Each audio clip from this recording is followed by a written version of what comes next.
Hi, I'm going to talk to you today about a subject I've mentioned before in some of my videos, and it's about Andrew Gillum.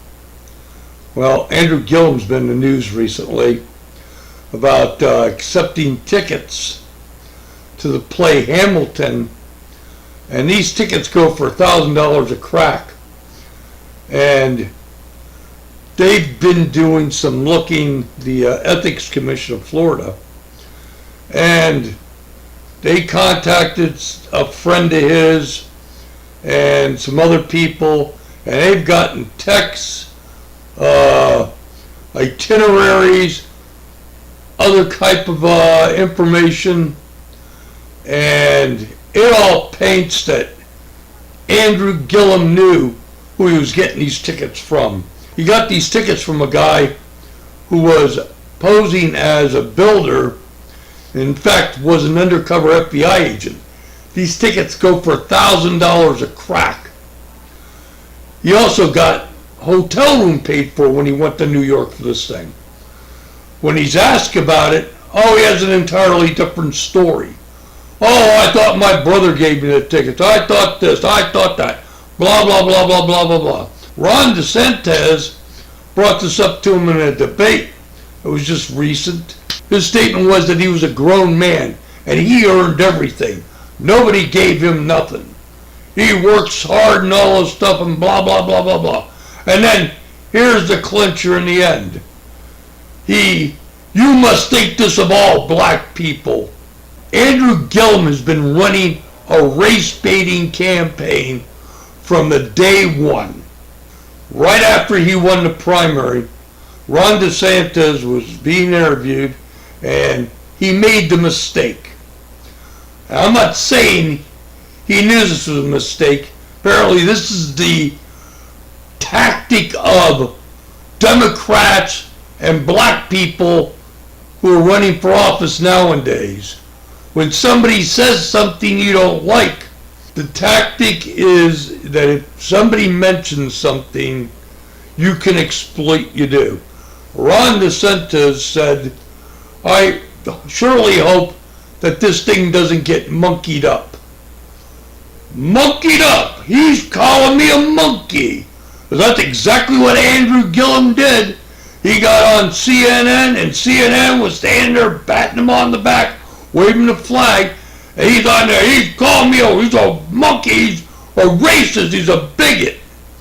This was either 1 day or 2 days after Gillum won the primary. He's already out there yelling racist bigot. And he just got on from there. He's got people sending out text messages here in Florida. I'm so-and-so. Can I have a few moments of your time? Blah, blah, blah, blah, blah. And then they start this text there. We have to change the ways of Jim Crow in Florida. Blah, blah, blah. Jim Crow went out in Florida in the 50s and early 60s. I mean real early 60s. At every turn, this guy screams racism. When you say something about him, when you ask a question about something he did, when you point to something he did that was, what could you say, negative? Racist, bigot, racist, bigot. That's all he screams. He doesn't discuss the subject, he screams racist, bigot. Doesn't answer questions, changes the subject. He's been shooting commercials. Seen him on YouTube.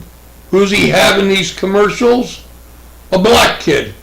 Most politicians don't listen, but you vote for Andrew Gillum and Bill Nelson and they will. Yeah, I'm supposed to take the word of some 20-year-old know-nothing goddamn kid there that's wet behind the ears and doesn't know shit. Now he tried to air a commercial. I said tried to because I only saw it one time, and apparently it got pulled. You heard a commercial with a couple of sheriffs in it. Had one white man, white woman, and a couple of black sheriffs. And they got in there, I'll vote for Andrew Gillum. He stands behind police and all this stuff there. Well, the next day, it came out how much Andrew Gillum stands behind the police. He's apparently associated with this group, Dream Defenders. Some guy by the name of Agnew he went to school with.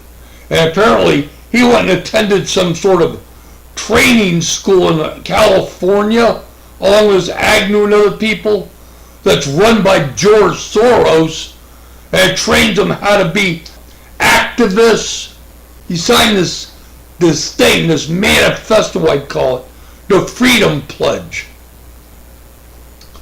Apparently this Freedom Pledge is all anti-police, anti-prisons, and apparently there's something in this thing where it states about police were never hired to protect and serve. That wasn't their job.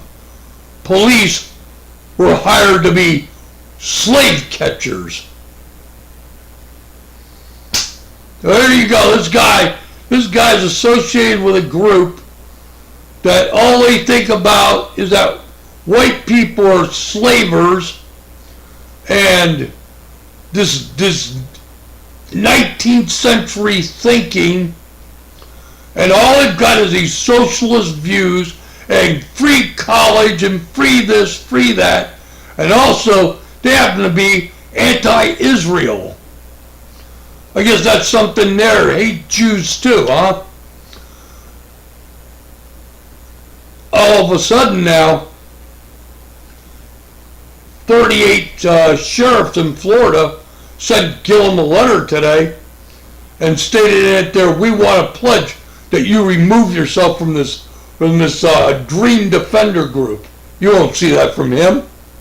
That's his longtime buddy. Andrew Gillum hates whites. Okay?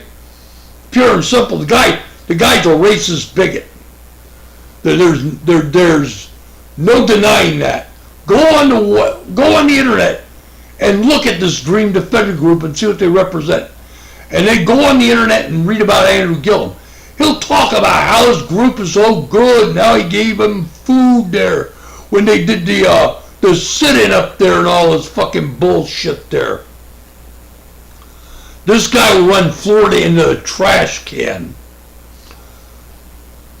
He comes out there and he talks about Medicaid or Medicare. I don't think the guy can get one straight from the other. Medicare is federal. Medicaid is state. Well, apparently he's out there claiming there, I'm going to get Medicaid for 800,000 Floridian. Blah, blah, blah, blah, blah, blah, blah. And he shows a couple of old white crackers.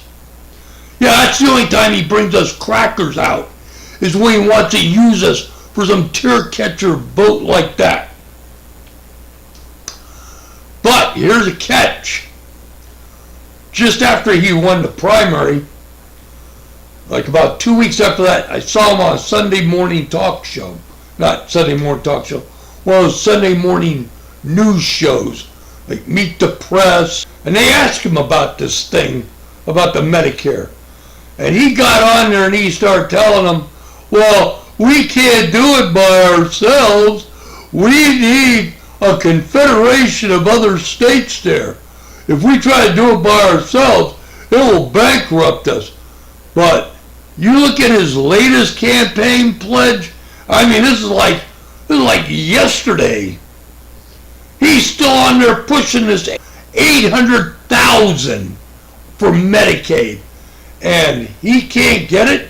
First off, the legislature is Republican. This guy's out there talking $15 an hour. This, that, take away your guns there. I'll do this, I'll do that. How you gotta do that? You gotta do that with a pen, a paper, and a phone? Like Barack Obama did? Because the legislature's not gonna sign any bills. They're not gonna push anything through like that for you. And if you do try to do it with a pen, pad, and a phone, they're gonna sue your ass, or they're gonna form a supermajority and override your veto. You won't get shit done. You'll be tied up in the courts for years. This guy will turn this place into a shit pit. Also, here's something I didn't know. He wants an income tax for Florida. This is not a rich state. Florida's a poor state. He's going to make it even poorer. If this guy's so popular, how come where I live in North Miami, Florida, I've driven through this town, and it's not a small town. I've also drove through North Miami Beach, and I've driven around. I have only seen one yard sign out there for Andrew Gillum. And that's actually a house a block from where I live. It's an Andrew Gillum, Bill Nelson sign. I haven't seen a sign for this guy anywhere else. I believe the polls that they're quoting this guy to be high up in are full of shit. Just like he's full of shit. Yeah, he's charismatic, all right. He's a real good talker. Most con men are good talkers. Hitler was a good talker. Jim Jones was a good talker. Charles Manson was a good talker. If you vote for Andrew Gillum, that's a vote for communism and socialism and turning this state into a shit pile that nobody here can pay for. That's all I got to say today. You have a good day. Thank you and goodbye.